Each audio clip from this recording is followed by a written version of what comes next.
What's up, guys? We're live here at Pro Play Games with the Peter Cattani, and he's back with another contraption. What is this? Another? What is on, man? It is Cell Star Deck, and before you leave the video, trust me, it's not that bad. It's gimmick, but you'll like it. Trust me. We just played it on Battle Series. It was actually really exciting. If you guys are part of the Patreon, you'll be able to see it. It's Patreon exclusive.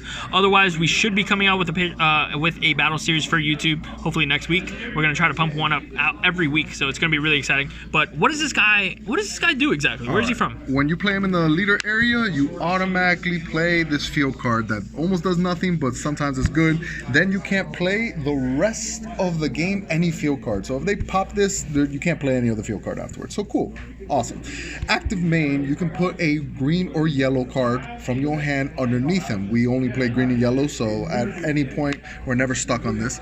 Then crit yourself 1 life. Oh my god, you crit yourself to do what? Draw 2 cards. Wow, so the card's underneath him and you draw 2 cards. Yay, it's horrendous. But it's okay. Don't think control when you're playing this leader. You gotta be aggressive. You gotta go make your life down either way. It's push. And then his awaken is quite interesting. If there's 4 energy between you and your opponent, so if I have 2 and you have 2, you can awaken. Awesome. So if you go second on turn 2, you can awaken. You want to hold your awaken on your turn because this is once per turn to crit yourself. So let's say I went first, I charge, awesome, my opponent charges, I charge, I still can't awaken because my opponent only has 1 energy, so I'm just going to use the ability, cool, and when my opponent charges, I can awaken, but instead, we can literally charge to 3, there's 5 energy down, then we can use this ability, put a card underneath, draw 2, awaken, draw 2, and then on this side, he has the exact same effect as the front side, where you put a card underneath, still crit yourself, and draw 2, but on that turn you can draw 6 cards, so quite good on that aspect. So same effect on that part, and then active main, once per turn you can choose 2 cards underneath them and then make 2 10k tokens. Ooh. Yay, tokens, because we never get to play tokens. Love tokens. I really like tokens, but there hasn't been a good token deck, but people are gonna comment, chill leader. Yeah, that's great. But they're not wrong, but this is like the next version of tokens that might be good. They're just 10ks with 5k combo power. Chill does not have that, so just putting it out there. Now field card, let me tell you what this useless card does. Choose one of your Cell Junior tokens when a cell dies and remove it from play. So if any of my cells, regular cell, not Cell Junior, if any of my cells die by an opponent's effect, has to be an opponent's effect, not my own effect, not successor, has to be through my opponent's effect, I can remove a Cell Junior token, search any cell from discard or my deck, add it to my hand, 9 or lower, that's very important. It's not like I can search Universe, the secret rare that came out. Cell Xeno. It has to be 9 or less, so kind of cool. And add it to my hand. Then I get to choose 1 card out of my opponent's hand and discard it. Mind you, it has to be random, but still, discarding a card at random is much better than your opponent choosing. So in situations, this comes up, but most of the time it's just a useless field card. Cool. Now let's show you the package of the deck. We play 4 of this Cell Junior card. What's it do? Active main, you can pitch it from your hand to make a token.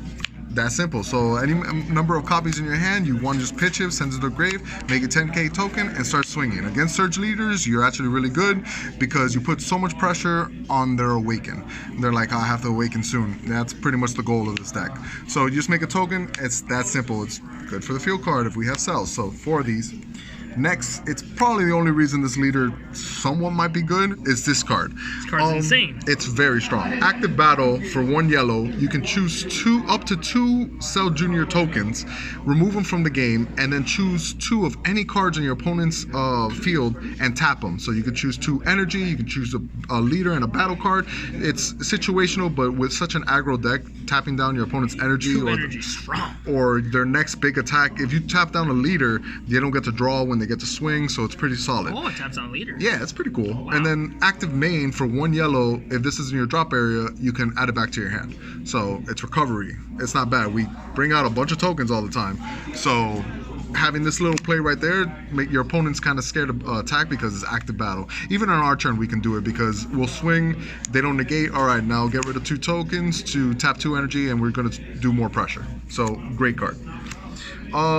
2 Shock and Death Ball, because in the gate I might put this at 3 because I lost the secret rares too many times in my video, but that's okay. I thought maybe 2 was fine, and theoretically I still believe 2 is fine, but I don't know. That's up to you guys. Try out the deck and see if you like 2 or more.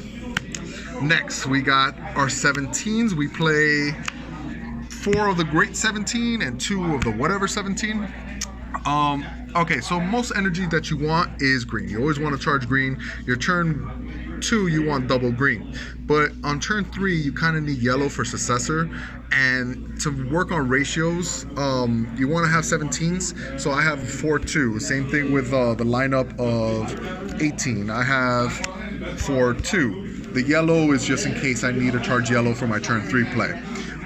This is a negate attack. Awesome. When you negate, you send any Android card from your deck to the grave. Pretty solid. You're pretty much always going to send this.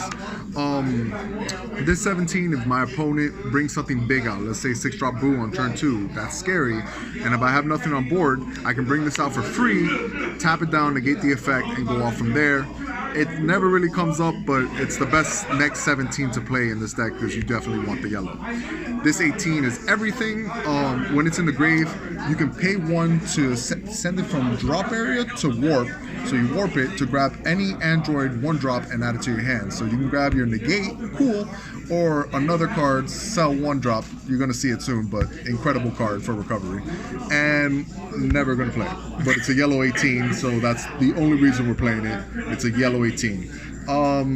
Could it be the champion pack card? Maybe because it's green-yellow, but this is budget friendly, so that's very important. Ooh, and it's also a free 10k in that, and the multicolor one. Yeah, it can be a free exactly. 10K, yeah. And your hand's not that great. But this is great for budget players. Though. For this budget is fantastic, players, it's great. 2-star decks pretty much makes this. Yeah. So those are the 17 and 18. It's a 6-6 ratio. For super combos, you want Nappas. Nappas are incredible because Paragus is probably the best super combo in the game. You're right, but it draws you 2. And in this deck, you don't want to draw as much because you have pieces that you want to stay in the deck. So with that simple fact matter, Nappa is probably the best one because you get to defend yourself, comes into play, and defend yourself again. That's pretty good, mind you, a crit leader. Or something really cool is when you make 2 tokens with your opponent, so let's put it this way, bam, 1 Nappa, you swing, 20k, okay, your opponent's either going to defend or not, comes into play, you swing with another one, 20k again. So a super combo makes your token swing for 2 double 20ks. Solid. So I find Nappa being the best super combo for this leader. Next is our Cell Chain. Cell Chain came back. It's back. Woohoo! This time for 1 energy. For 2? Technically 2. Oh, okay, yes, okay, yeah, I see what you're saying. This one's 1. Woohoo! This one is 1. So this 1-drop, Union Absorb for free. They didn't learn. You pick a 17, put it underneath him, and play a 4-drop and put it in active mode. So let's say hypothetically, hand or deck, so you can draw your 4 drops. Woo. It has to be from hand or deck. That is true. That's why I was telling you the Paragus is not good, because if you draw too many of the pieces, yes, you can play them, they're in your hand, but then that's a card out of your hand. You don't want that. This deck has somewhat of a hand size, but it dwells down real fast. So you want these into the deck. So then you go to the 4-drop. The 4-drop for 1 green, you put an 18 underneath him from the drop area to play an 8-drop cell from hand or deck. Cool, cool. 8-drop cell is when it comes into play, you pop any card, not ignoring barrier, so barriers are still safe, but it has another auto that when your opponent attacks, if you have an 18 underneath him, so 17, 18, so 18 is definitely going to be underneath it, you can send it to the drop area, whee, and go play the 4-drop afterwards and get rid of the 8. So you go down a level, but that's fine. It's just like the show, so that's kind of cool. And it's okay if this goes down because this has another really good ability that if you have 4 energy, 4 more energy, if this leaves by a skill, your opponent, your own with successor, you can bring an 8-drop from the drop area onto the board. So you can play this guy for free and pop something on your opponent's side. Kind of cool. So it's really cool because on turn 2, you can bring this out for 1, go in 4 for another green, go into 8, and then automatically have a negate just sitting there and a 20k. You choose a negate, bring out a 4-drop, that's cool. You lose no advantage. This is again an aggro deck. Then next we're gonna play a weird card that no one plays, but try it out. It's 2TN. Holy cow. This card is kind of weird. You're like, what's the point of it? Hear me out. If you lose too many pieces in your deck, or you drew too many, you're gonna lose hand advantage and stuff like that. So it's best to just combo this away, discard this, and then pick 3 of these pieces back into your deck so you can start your whole chain right back and not worry as much. That is one situation. Another one is if you go against a really cool cell deck that wants cards in their drop area, like the 17 cell piece combo that, you know, continuously could discard your hand. Another cool thing you can do is combo and then pick 1 card in the drop area and put in their deck and shuffle. So it has 2 different interactions, mostly for the chain, but the fact that it's good against your opponent in certain situations is kind of cute. So just putting it out there, try it out. I promise you, they're not great, but when you try out this deck, you're like, oh, I always see all the pieces. TN can save you. Next is a bad Champa. Okay, so it's nice to have a double strike in the deck, right? So like a 1-of Champa. If a green android is attacking, you can combo, it gets 5k and then 5k more to the android attacking. Cool, so it's like a Champa. It's 10k, give it double strike. Yay. But defensively, it's only a 5k for 1. Horrendous. The only reason we're playing this over the Champa in general is because it's green. Sometimes you don't care about the matchup where you just want to charge a green, so guess what? It's a green, not red, and that's the only reason we're playing this over Champa, even though Champa is better.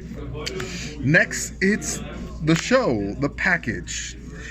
The Goku into Gohan. Basically what his ability is, he has an active main. If your opponent has 4 energy and we have a 4-drop or higher cell on the board, you can play this guy for free. When this guy is played, you can tap any card on your opponent's side of the field, so energy. So look, we have more ways to tap energy, and solid, it's a free 15k. If you have the 4-drop cell on board, cool. Like let's say this is on board, you play this for free, tap an energy, you swing 15, then you have 4/4, you can automatically successor to 8. What does this guy do? For 3, you successor to 8, cool. Auto, when he swings once per turn, you can choose a Goku in the drop area and combo with it. This guy also has a great ability that when he's comboed from the drop area, you can stand one of your Gohans attacking, or stand one of your Gohans. So this is swinging, you combo from the drop area of this, so 35, and stand them swinging triple strike. He's basically a dual attack triple strike because of this little combo. So it has great interactions. The only thing is your opponent has to have 4 energy. So that's really nice to actually see. Bandai's doing good on that part. So I like this part really well. And just the interaction between this being 8 in total, great. Since you successor, this got rid of a skill, so you get to play an 8-drop for free and get to pop something. Now he doesn't have the negate ability because it has to be an 18 underneath, but still you have an 8-drop on the board to swing 20 and double here. So really aggressive, as you can tell. Next is a package that I'm trying out. You can take out these 4 cards for other things, but I'm trying 3 Paragus. Why? Because when you have 4 energy, you can literally pop this, draw a card, bring out an 8-drop. Kind of cool. Or if you have an 8-drop and you Paragus, you can bring out the secret rare. Oh my god, I said budget friendly though, right? You don't need this, I promise you. It's like a gimmick. But another really cool thing is if you successor and get rid of the 8-drop, you can automatically play this for free without the worry of Paragus. So it's just like pressure. So this would swing twice with the Gohan if you have it. So swing twice with triple strike, swing twice with dual attack. You are a crit leader yourself. Like put yourself down to 1. You can try to put down yourself to 1 and then swing, get rid of the whole hand. It's a gimmick. You don't really need it. You can switch these 4 cards for anything. You can put this cell, so when they pop, this cell can come out for free and pop something. So let's say Beerus, the Beerus that pops 30 or less, you know, when they pop your cell, not only would they discard a card because of the field card that comes out that cell has, you also bring this out. Cool. Mind you, you don't need this. Remember that. This is the only change that I would suggest for anybody who don't care for this package. It's cute, it's gimmick, but these 4 cards can be anything. Maybe 2 Shock and Death Ball and 2 of these 9-drop cells. Oh my god, and I promise you that would have helped me in my matchup. You got these for free at your local game store. Woo. That's right, for entering tournaments. Yes. So they're like $10, but again, budget friendly. Free. 10 is not bad. We can do 10. And that is the super cool gimmick deck of Cell. What are we calling this? Cell Storm? I call it bad.